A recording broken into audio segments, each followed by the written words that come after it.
रहमतुल्लाहि ताला व बरकातुहू। वालेकुम सलाम व रहमतुल्लाहि ताला व बरकातुहू। अल्हम्दुलिल्लाहि रब्बिल आलमीन वस्सलातु वस्सलामु अला सय्यिदिल मुरसलीन व आलिहि व सहबिहि अजमईन अम्मा बाद। अल्लाह जल्ल ஷானஹு தஆலாவுடைய பேர் அருள் பெரும் கருணை அல்லாஹ் தஆலா நம்மை எல்லாம் மூமின்களாக முஸ்லிம்களாக தனது ஹபீபு நாயகம் முஹம்மது ரசூலுல்லாஹி ஸல்லல்லாஹு அலைஹி வஸல்லம் அவர்களின் அருள் நிறைந்த உம்மத்திலே அல்லாஹ் பிறக்க செய்தான். அந்த அல்லாஹ்வுக்கு எல்லா புகழும். என்னுடைய ஷேக் நாயகம் ஷம்சுல் ஆரிஃபீன் சர்கார் ஃபைஸி ஷாஹ் கிபிலா ரலியல்லாஹு தஆலா அன்ஹு வஸிஅத் வ தாமத் ஃபைஸானுஹு இலா யௌமில் கியாமா. எஜமான் அவர்கள் சொல்லுவார்கள், அல்லாஹை பற்றி நினைவூர்த்தி கொண்டே இருங்கள். ஃபதக்கிர், மற்ற மக்களுக்கு அதை பற்றி சொல்லிக்கொண்டே இருங்கள். இன்னமா அந்த முதக்கிர், நிச்சயமாக நபியே நீங்கள் மற்றவர்களுக்கு நினைவுறுத்துவது தான் உங்கள் வேலையே. அல்லாஹை பற்றி சொல்லிக்கொண்டே இருங்கள் என்று சொல்லிவிட்டு எஜமான் அவர்கள் உதாரணம் சொல்லுவார்கள். நீ ஒரு 4 பேருக்கு சோப்பு போட்டு முதுகு தேய்ச்சி விட்டு அவர்கள் முதுகு சுத்தமாயிரும். அதே நேரத்தில் உன் கை தானாக சுத்தமாயிடும். சோப்பு போட்டு முதுகு தேய்க்கிறோம். இப்போ தேய்க்கிறதின் நோக்கம் அவன் முதுகு சுத்தமாக்குறது. கை பளிச்சுன்னு ஆயிருமா இல்லையா? ரொம்ப சுத்தமாயிடும். ஏன்னா 4 பேருக்கு சோப்பு போட்டிருக்கோம். அந்த கையில் உள்ள அழுக்கு எது இருந்தால் சுத்தமாக அதுவும் சேர்ந்து போயிடும். இந்த உதாரணத்தை எஜமான் சொல்லுவாங்க. சொல்லி எஜமான் நினைவுறுத்துவாங்க, நீங்கள் அல்லாஹ்வை பற்றி மக்களுக்கு சொல்லிக்கிட்டே இருக்கு. நம்ம கல்பில் 1000 கவலை இருக்கட்டும், நம்ம கல்பில் 1000 கசடுகள் இருக்கட்டும், நம்மெல்லாம் போய் அடுத்தவங்களுக்கு அல்லாஹ்வை பற்றி சொல்கிற அளவுக்கு என்னங்க எங்கள்கிட்ட, அப்படிலாம் யோசிக்க வேணாம். சொல்லு, உடைந்த உள்ளங்களுக்கு நீ ஆறுதல் சொல்லு. ஜி, அல்லாஹை நினைவுறுத்து. உன் கூட அல்லாஹ் இருக்கிறாங்கிறத சொல்லு. அல்லாஹை பற்றி பேசிக்கொண்டே இரு. ஜி, வத்தவாசு பில் ஹக்கி வத்தவாசு பிஸ் சபருங்கிறான். ஒருவருக்கொருவர் அல்லாஹை பற்றி உபதேசம் செய்து கொள்ளுங்கள், ஒருவருக்கொருவர் சபரை பற்றி உபதேசம் செய்து கொள்ளுங்கள். அப்போ இவ்வாறு நாம் அவரிடத்தில் சொல்ல சொல்ல நம்ம கல்பிலே ஆறுதல் உண்டாயிரும். அப்படியே நம்ம கல்பிலே உண்டான பிரச்சனைகளும் எல்லாம் தீர்த்துருவான் அல்லாஹ் தஆலா. நம்ம கல்பிலே இத்துமைதான் உண்டாகும். பிறருடைய உள்ளங்கள் எப்போ நிம்மதி உண்டாகுதோ இல்லையோ, நம்முடைய கல்பிலே நிம்மதி உண்டாயிரும். ஜி, என்ன அவனுக்கு போய் சொல்கிறதுனால துனியாவில் நமக்கு என்ன பிரயோஜனம், தீனில் என்ன பிரயோஜனம்னு நினைக்காத. யாராக இருந்தாலும் பேசு. நாம் சொல்வதை அரைகுறையாகத்தான் விளங்குகிறான் என்றாலும் பேசு. நாம் சொல்வது அவன் காதில் சரியாக உழுக மாட்டேங்கிறாலும் கத்து. எதையாவது சொல்லு அல்லாஹ் பற்றி. ஒரு வாரத்தை அவன் கல்வியில் போய் சேரட்டும். அல்லாஹ் ஜல்ல ஷானஹு தஆலா அதை கொண்டு அவன் கல்வை ஹயாத்தாக்கிடுவான். ஒரு பெரிய மேடையில் பல 1000 பேர் உட்கார்ந்துருக்குறாங்க. அவர்களுக்கு மத்தியில் பேசினா எல்லாரும் என்னை பாராட்டுவாங்க. ஏதோ 500-1000 காசு கொடுப்பாங்க. அல்லது மக்கள் என்னை பெரிய பேச்சாளன்னு புகழ்வாங்க. புகழ் கிடைக்கும், பெருமை கிடைக்கும். உலகத்தில் என்னை கண்ணியப்படுத்துவார்கள். ஒரு மாலையாவது, மாலை போட்டாங்க பார்த்தீங்க, ஒரு மாலையாவது போடுவாங்க. ஏதாவது கிடைக்கும். ஜி, ஒரு ரூமில் உட்காந்து ஒரு மனுஷனுக்கு 1/2 மணி நேரம் அல்லாஹ் பற்றி சொன்னால் தொண்டை தண்ணி தான் போகும். எதுவாவது நம்ம கிடைக்குமா? அவனை கொண்டு அந்த பிரயோஜனம். அவனும் ஏழை மனுஷன். ஜி, அந்த மாதிரி மனுஷனுக்கு பேசுவதன் மூலமாக நமக்கு எதுவும் கிடைக்குமா? வேலை இல்லாமல் உட்காந்துருக்குறான். வேலை இருந்தாலாச்சும் ஏதாவது காசு கீச்சு கொடுப்பான்னு சொல்லலாம். அப்படின்னு யோசிக்காத. அந்த 1,00,000 பேத்துலேயும் நமக்கு கேட்குறது அல்லாஹ் தான். அந்த 1,00,000 பேத்துலேயும் இலாஹா இருக்கிறது அல்லாஹ் தான். இந்த ஒரு மனிதன்லேருந்து கேட்கறதும் அல்லாஹ் தான். இந்த ஒரு மனுஷன்லேருந்து நமக்கு இலாஹா இருக்கிறதும் அல்லாஹ் தான். நீ பேசிட்டே அல்லாஹ்ட்ட சந்தோஷப்பட்டுருவான். அல்லாஹ் சந்தோஷப்பட்டா வேற என்ன வேணும் உனக்கு? உன் பேச்சை வாழ்நாளில் கேட்டிருக்கவே மாட்டான். அவன் கொண்டு வந்து ஹதியா கொடுப்பான். அவன்கிட்ட உதவி வரும். அதே ஷேகனா சொல்லுவாங்க, நீ போஸ்ட்மேனை பாருங்கம்மா, அவர் ஊரே தபால் கொடுப்பார். சின்ன சின்ன வீடு, குடிசை வீடு, லைனில் கடைசி வீடு, நான் தரமாட்டேன்னு சொல்லுவாரா? முதல் வீட்டுக்காரனை கொடுத்துறேன், நீ வந்து வாங்கிக்க அப்படின்னா எல்லாத்துட்டையும் போக கொடுப்பார். குடிசை வீட்டில் கொடுக்க முடியாதுங்க, ஒன்லி நாங்கள் மாடி வீடு மட்டும்தான், அப்படி இருக்கா? எல்லா வீட்டுக்கும் கொண்டு போய் கொடுப்பாரா? சம்பளம் எங்கே வாங்குறாரு அவர்? ஆஃபீஸில் போய் வாங்கிக்குவார். ஒவ்வொரு வீட்டுக்கு வாங்குறது இல்லை அவர், எல்லா வீட்டுக்கும் சப்ளை பண்ணுவார், சம்பளம் ஆஃபீஸில் வாங்குவார். அதே மாதிரி நீ அல்லாஹ்வை பற்றி எல்லாருக்கும் சப்ளை பண்ணிக்கிட்டே இரு, சொல்லிக்கிட்டே இரு. சடைவடையாது. வலா தனியா ஃபீ திக்ரி, என் திக்ர தனியா செய்யாதீங்க, கூட்டா செய்ய. அர்த்தம் வலா தனியா என்ன அர்த்தம்? யார் சொல்கிறான்? மூசா அலைஹிஸ்ஸலாம் அவர்களையும் ஹாரூன் அலைஹிஸ்ஸலாம் அவர்களை பார்த்து அல்லாஹ் சொல்கிறான், வலா தனியா, ரெண்டு பேர் தனியாக போகாதீங்க.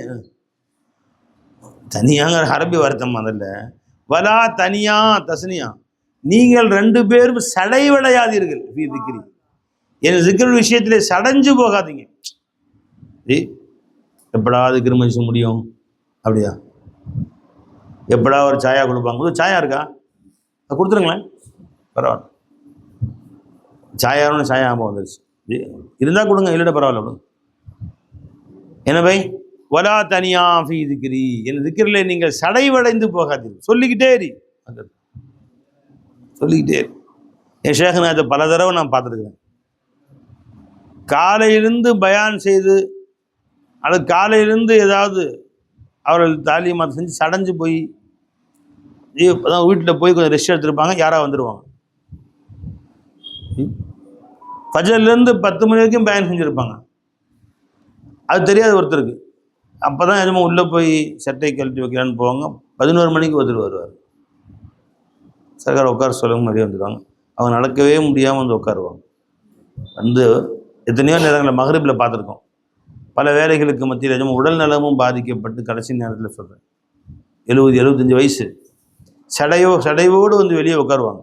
சடைவோடுனா உடல் நலம் பாதிக்கப்பட்டவர் அவர்கள் சொல்கிறது சோர்வோடு அப்படியே களைச்சு போய் களைப்போடு வந்து உட்காருவாங்க. உட்காந்து நிஜமா ஒரு நேரம் சொல்லுவாங்க, ஏப்பா எப்படி இருக்குன்னு கேட்டிங்கன்னா, ஏறு உழுச்சான். எது? மாடு ஏறு உழுது, ஒரு வழியாக எல்லாமே முடிஞ்சுப்பா அப்படின்னு 2-4 மணி நேரம் கழிச்சு ரெஸ்ட் எடுக்கலாம் வெளியே வந்தோடனே வண்டி மேலே மாட்டி விட்டான். இப்போ இன்னும் வேற போக வேண்டியிருக்கு. உதாரணம் சொல்கிறேன், பழஞ்சுங்களா, ஏறு உழுது ஏறணும், அதுக்கு மேலே இந்த வண்டிக்கு மேலே வண்டி தூக்கி மாட்டி விட்டான். அது போல் ஒரு நிமிஷம் கூட ஓய்வு இல்லாமல் அந்த மாதிரிமா காலையிலேருந்து 4 மணி நேரம் 5 மணி நேரம் பேசி அந்த ஜமாத்து போச்சு. அப்போ வரல, இன்னொரு ஜமாத்து இப்போ வந்துருச்சு. இப்போ இவர்களை வந்து நாம் வெளியே போங்கன்னு சொல்லவும் முடியாது, வெகு தூரத்துன்னு வந்திருக்கிறாங்க. பெருமாள் சொல்கிறாங்க, அக்ரிமுல் உஃபூது, உங்களை தேடி வரக்கூடிய வஃதுகளுக்கு கண்ணியப்படுத்துங்க. உங்களை பார்க்கணும்னு அங்கேருந்து வந்திருக்கிறாங்க, அவரவர்களுக்கு ஒரு வேலையை வந்திருக்கிறாங்க, அவரை கண்ணியப்படுத்துங்க, அவரை விரட்டாதீங்கன்னு சொல்லிட்டாங்க. அப்போ எஜமா அந்த கலைப்போடு வந்து மகரிப்போடு உட்காருவாங்க. உட்காந்து அவங்க முகத்தில் சோர்வு தெரியும், அவங்க பேச்சிலையும் சோர்வு தெரியும். பதினஞ்சுங்களா பிஸ்மில்லான்னு ஆரம்பிப்பாங்க. சர்க்காருடைய மௌது அவங்க ஸ்டார்ட் பண்ணுறதுக்கு பதிலாக எஜமா படக்கூடிய சில நேரங்கள் என்ன செய்வாங்கன்னா, கிதாபுகளை வாசிக்க விட்டுருவாங்க. ஏதாவது ஒரு கிதாப் மௌது, இர்ஷாதத் ஹபீபின்னு கிதாப் இருக்கும், மெய்வழின்னு கிதாப் இருக்கும் இல்லையா, நம்முடைய உருது கிதாபுகள் எது இருக்கா, மிஸ்கின்னு அசத் தான் உருது கிதாப் கொடுப்பாங்க. இந்த ஜவாமில் கலீம்னு கிதாப் இருக்கும், குர்ஆன் தஸூஃப் கிதாப் இருக்கும், இல்லையா அரபி கிதாப் இருக்கும். என்ன கிதாபு? கிதாபுல் ஹஸாயின், அதை வாசிக்க விட்டுருவாங்க. அது 4 வரி வாசிப்பாங்க. இது உற்சாகம் வந்து அது அப்படியே அவங்க முகத்தில் மாற்றம் வரும்னு தெரியும். அவங்க அவங்க படிக்க எஜமான முகத்திலே மாற்றம் வந்துடும். மாஷா அல்லா மாஷா அல்லா, அதாவது என்னம்மா என்ன சொல்கிற வர்றாங்க அப்படின்னு ஆரம்பிப்பாங்க. அவ்வளோதான் முடிஞ்சு. கிதாபை உட்காந்து வேண்டி தான் வரும். என்ன சொல்ல வர்றாங்க, 2 வரி படிச்சிங்களே, 2 வரி தான் படிச்சிருப்பார் அவர். அந்த 2 வரியில் என்ன சொல்ல வர்றாங்க அப்படின்னு சொல்லி ஆரம்பிப்பாங்க. அது போக 4 மணி நேரம் போகும். என்ன வேகம் வரும் சர்க்காருக்கு. அல்லாஹ் அக்பர், அல்லாஹ் பற்றி சொல்ல ஆரம்பிச்சிட்டாங்கன்னா அல்லாஹ் அக்பர், என்ன வேகம் வரும் தெரியுமா? அப்படி அது வந்து எஜமா சொல்லுவாங்க, இது என் உடலுடைய பலம் இல்லைம்மா, அல்லாஹ் கொடுக்குற ஆன்மீக பலம்னு சொல்லுவாங்க. இது உடலுடைய பலம் கிடையாது. 4 மணி நேரம் ஒருத்தன் தெருவில் நிற்காம நான் ஸ்டாப் ஓடனா உடம்பு களைச்சி போகுமா இல்லையா? அந்த மாதிரி 4 மணி நேரம் பேசினாலும் உடம்பு அப்படி களைச்சி தான் போகும். அது ஓடுறதுக்குரிய எனர்ஜி, அதை விட எனர்ஜி கூட வரும் இதில். ஏன்னா அறிவு செயல்படணும், ஓடனா கால் தான் செயல்படும், அறிவு செயல்படணும், கண் செயல்படணும், எல்லாத்தையும் கொண்டு போய் அதுவும் கலைச்சி போகும், கல்பு எல்லாமே கலைச்சி போகும். ஆனால் நல்லா ஜல்லஷாஹு தஆலா சொல்கிறான், வலா தனியா ஃபீ திக்ரி, என் திக்ரிலே கலைப்படைந்து விடாதீர்கள். ஏன்னா கால் ஓடணும், அப்புறம் நீ சாப்பாடு கொடுத்தா எனர்ஜி உண்டாக்கணும். அல்லாஹ்வுடைய திக்ரில் 4 மணி நேரம் செலவழிக்கிறியே, இந்த 4 மணி நேரம் செஞ்ச திக்ரே உன் மூளைக்கு புத்தி உணர்ச்சியை உண்டாக்கிறது. அதனால் களைப்பு வராது. நாம் செய்யவே முடியாது. வேற யாரும் அந்த மாதிரி 8 மணி நேரம் வேலை செஞ்சு திரும்ப 8 மணி நேரம் கொடுத்து செய்ய மாட்டானுங்க, களைச்சி போயிடுவானுங்க. ஆனால் ஷேகமார்கள்ட்ட அந்த ஆத்மீக பலன் எப்படி வருதுன்னு கேட்டால், அந்த திக்ரே வயிற்றுக்கு உணவு, அது அந்த திக்ரே ரூஹுக்கு உணவு, அந்த திக்ரே கல்புக்கு உணவு. அல்லாஹ் பற்றி சொல்ல சொல்ல அவர்களுக்கு ஒரு ஆன்மீக பலம் உண்டாகும். அந்த பலமே அவர்களுக்கு அல்லாஹ் ஜல்லஷானுஹு பக்கம் உணர்ச்சியை உண்டாக்கிடும். எஜமான் போயிட்டான். ஹதீஸ் ஷரீஃபில் வருது, கியாமத்து நாளில், கியாமத்து நாள் தஜ்ஜாலுடைய வருகையின் போது, தஜ்ஜால் உள்ள பொழுது அநியாயம் பண்ணுகிற பொழுது சில மக்கள் ஓடிடுவாங்க, அவனோட தப்பித்து கொண்டு மலைகளுக்கு ஓடிடுவாங்க, குகைகளில் போய் வசிப்பாங்க. அப்போ அவர்களுக்கு உணவு என்னன்னு கேட்டாங்க. அல்லாஹ்வை அதிகம் திக்ர் செய்வார்கள், அதுவே அவர்களுக்கு உணவாக ஆகிவிடுட்டாங்க. சொல்லுங்க பார்ப்போம். அல்லாஹ்வை ஞாபகம் செய்வாங்க, அந்த ஞாபகமே அவர்களுக்கு உணவாக ஆகிவிடும் என்றார்கள். நண்பர்களே, இந்த திக்ருக்கும் நம்ம உடலுடைய உணர்வுகளுக்கும் ஒரு கனெக்ஷன் இருக்கு. அல்லாஹ்வுடைய திக்ர் வயிற்றுக்கும் உணவாக ஆகும். பிஸ்மில்லா சொல்லி நீங்கள் சாப்பிட்டு பாருங்க, கொஞ்சூர் சாப்பாட்டில் வயிறு நிறைந்துடும். பிஸ்மி சொல்லாமல் அல்லாஹ்வின் திக்ர் இல்லாமல் சாப்பிடுங்க, அல்லாஹ்வின் திக்ரோடு அந்த கலக்காமல் சாப்பிட்டு பாருங்க, எவ்வளோ சாப்பிட்டாலும் வயிறு நிறையாதமான்ற உணர்வு உண்டாகும். பெருமானா சொன்னாங்க, ஒரு மூமினாகிறவர் ஒரு வயிற்றில் சாப்பிடுகிறார், மூமின் அல்லாத மனிதர் 7 வயிற்றில் சாப்பிடுகிறார் அப்படின்னா. 7 வயிற்று சாப்பிட்றார், நிறைய கொட்டுவான். நீ பிஸ்மி சொல்லி 1 மடக்கு தண்ணி குடிங்க, தாகம் அடங்கிடும். அந்த திக்ரோடு அந்த உணவை சேர்த்து வச்சுருங்க, கொஞ்சத்துலேயே எல்லாம் பறக்க செஞ்சிருவான். சில பேர் பாருங்க, ஒரு சொம்பு தண்ணி எடுத்துக்குவான், ஆனால் அப்படியே ஊற்றுவான், கட கட கட கடன் டேங்கில் தண்ணி ஊற்றுற மாதிரி ஊற்றுவான், கட கட கடன் அப்படியே செம்புத்துக்கு அண்ணாந்துக்கிட்டு. அது அவர்களுக்கு அதை கொண்டு வயிறு நிறையிறதில்லை, தாகம் அடங்காது. ஆனால் நீ அல்லாஹ்வுடைய திக்ருடனே ஒரு டம்ளர் தண்ணி எடுத்து 1 மடக்கு பிஸ்மில்லா சொல்லி குடிச்சு பாருங்க. ஹரிசஞ்சா 2 ஹதீஸ் சொல்லியிருக்கேன். 7 வயிற்றில் சாப்பிடுகிறோம் ஒரு முஃமின். முஸ்லீம் நெட்டு கிடைக்கலையா?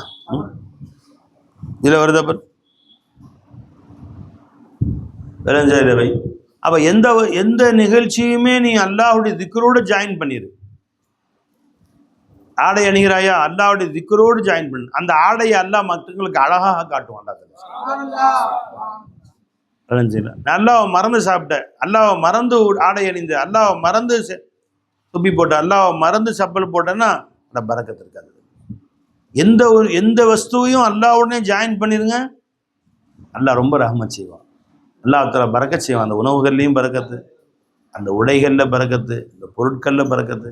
வீட்டுக்குள்ளே வர்றீங்க, பிஸ்மில்லா அல்லாஹ் நீதான் இல்லை அந்த வீட்டை கொண்டு என் தேவையை பூர்த்தி செஞ்சேன்னு சொல்லுங்கள், அல்லாஹ் இன்னும் வீடு கொடுப்பான், உங்களுக்கு ரஹ்மத் செய்வான் அல்லாஹ் ஜல்லஷானுஹு தஆலா.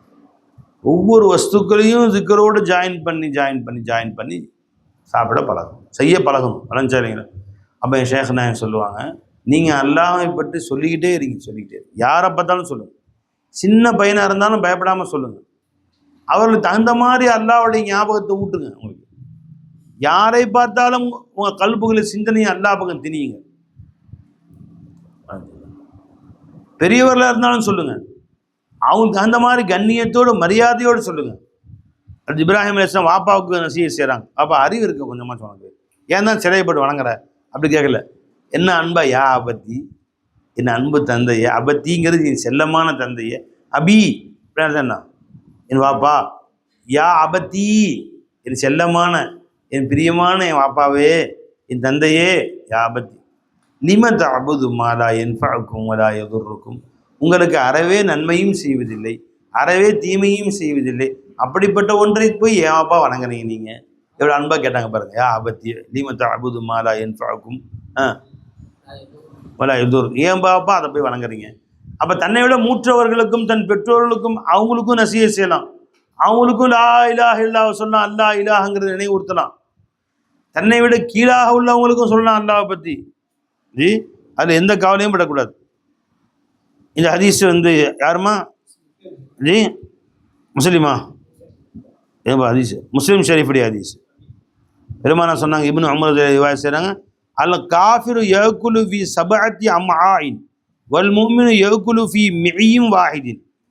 ஒரு காஃபிர் 7 வயிற்றிலே சாப்பிடுகிறான், ஒரு மூமின் ஒரு வயிற்றிலே சாப்பிடுகிறார். அது என்னங்க?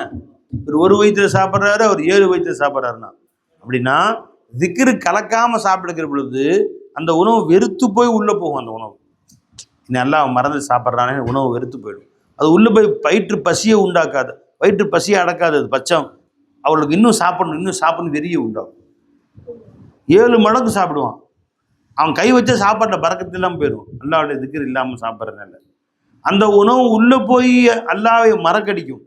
அல்லாவை மறந்து சாப்பிட்ட உணவு, அல்லாவை நினைத்து சாப்பிட்ட உணவு உள்ளே போய் அல்லாவை நினைவு கூற வைக்கும். அல்லாவை முன்னாடி சாயா வந்துச்சு, இந்த சாயாவிலிருந்து என் தேவையை பூர்த்தி செய்பவன் யாரும் இல்லை, இந்த பிஸ்கட்லேருந்து என் தேவையை பூர்த்தி செய்பவன் யாரும் இல்லை. அல்லாவை நினைச்சு சாப்பிடுங்க, அந்த உணவு உள்ளே போய் அல்லாஹ்வுடைய நினைவை தான் உண்டாகும். சாப்பிடுமா? சாப்பிடுங்க. பிஸ்மில்லா. உன் நினைவோடு சாப்பிடுங்க, அதுவும் திக்ரு தான். பிஸ்மில்லா.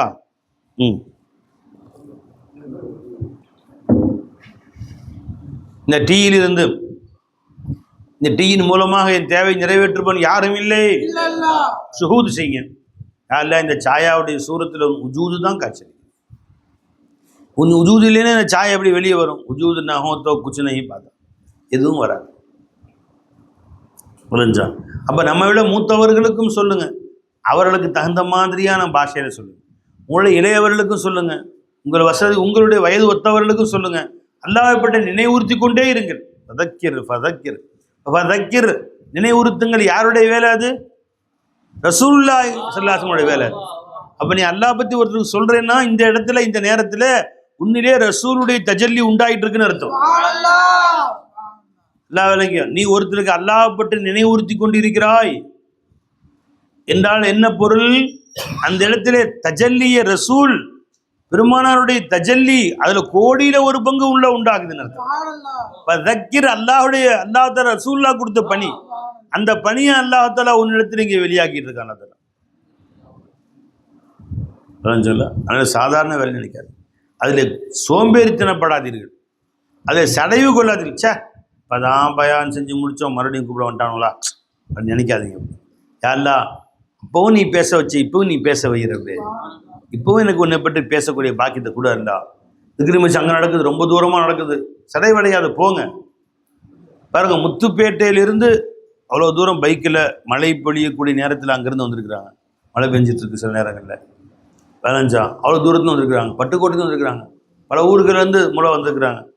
பதினஞ்சா ஏன் கொஞ்சம் கூட சடைவடைக்கூடாது. வந்து ஒரு செய்தி கேட்டோம், அந்த செய்தி நம்முடைய உள்ளத்தில் பட்டுச்சு, நம்ம உள்ளத்தை மாற்றிடும், அது நம்முடைய ரூஹை மாற்றிடும், நம்ம கல்பை மாற்றிடும். அதனால் அல்லாஹ் நம்ம எல்லாருக்கும் நசீபாக்குவானாங்க. திக்ர் விஷயத்தில் கொஞ்சம் கூட சடைவடையாமல் எல்லோருக்கும் அல்லாஹை பற்றி சொல்லுங்கள். ஒவ்வொரு கட்டத்திலையும் அல்லாஹுடைய திக்ரோடு சேர்ந்து அந்த வஸ்துவை பயன்படுத்து. அந்த வஸ்து பரக்கத்தான சாப்பாடு. பிஸ்கட்டை வந்துச்சா ஷுஹூத் செய்யுங்க மோலாவை, சாயா வந்துச்சா ஷுஹூத் செய்யுங்க மோலாவை. எந்த பொருளை எடுத்தாலும் அதில் அல்லாஹ் ஷுஹூது செய்யாமல் அந்த பொருளை பயன்படுத்தக்கூடாது. உணவு வருதா மொத்தமாக ஒரு ஷுஹூது செய்யுங்க. அல்ல இந்த அனைத்திலிருந்து நீ தான் அல்லாஹ் தேவை பூர்த்தி செய்கிறது. ஒவ்வொரு கவலை எடுக்கும்போது ரப்பே நீ தான் அல்லாஹ் எடுக்க வச்ச, நீ தான் அல்லாஹ் உணவு வச்ச, உணவு உண்ண வச்சு அல்லாஹ் ஷுஹூத் செய்யும். அந்த உணவு பரக்கத்தான உணவாயிரும். அல்லாஹ் நம்ம எல்லோருக்கும் தௌஃபீக் செய்வானாக. வாஹிர் தாவானா அல்ஹம்துலில்லாஹி ரப்பில் ஆலமீன். அஸ்ஸலாமு அலைக்கும் வரஹ்மத்துல்லாஹி வபரகாத்துஹு.